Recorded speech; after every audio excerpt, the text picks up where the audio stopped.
આજે આપણે ફોતરાવાળી અડદની દાળ બનાવવાના છે। તે માટે મેં અડદની દાળ લઈ લીધી છે। દાળને આપણે બરાબર પાણીથી વોશ કરી લઈશું અને તેને બાફવા મૂકવાની છે।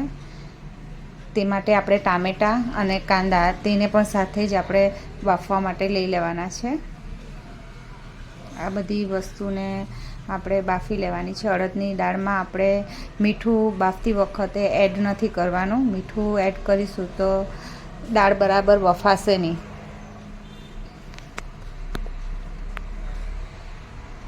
દાળ બરાબર બફાઈ ગઈ છે આ રીતે। પછી આ રીતે આપણે છાશ લેવાની છે, બેઝિક મસાલા લેવાના છે અને હિંગ લેવાની છે વઘાર માટે। આ રીતે આપણે રાઈથી વઘાર કરવાનો છે। રાઈથી વઘાર થઈ જાય પછી આપણે દાળને એડ કરવાની છે અંદર। આ રીતે દાળને આપણે અંદર એડ કરી દેવાની છે।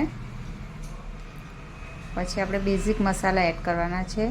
લાલ મરચું એડ કરવાનું છે, હળદર એડ કરવાની છે, ધાણા જીરું એડ કરવાના છે અને સ્વાદ પ્રમાણે મીઠું એડ કરવાનું છે।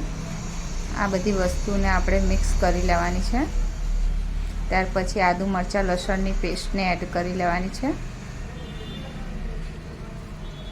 આ બધી વસ્તુને મિક્સ કરી લેવાની છે અને ત્યાર પછી આપણે છાશ અંદર ઉમેરવાની છે। છાશને આપણે અડદની દાળમાં નાખવાથી દાળ આપણી ચીકણી નથી બનતી અને ટેસ્ટમાં પણ સારી લાગે છે।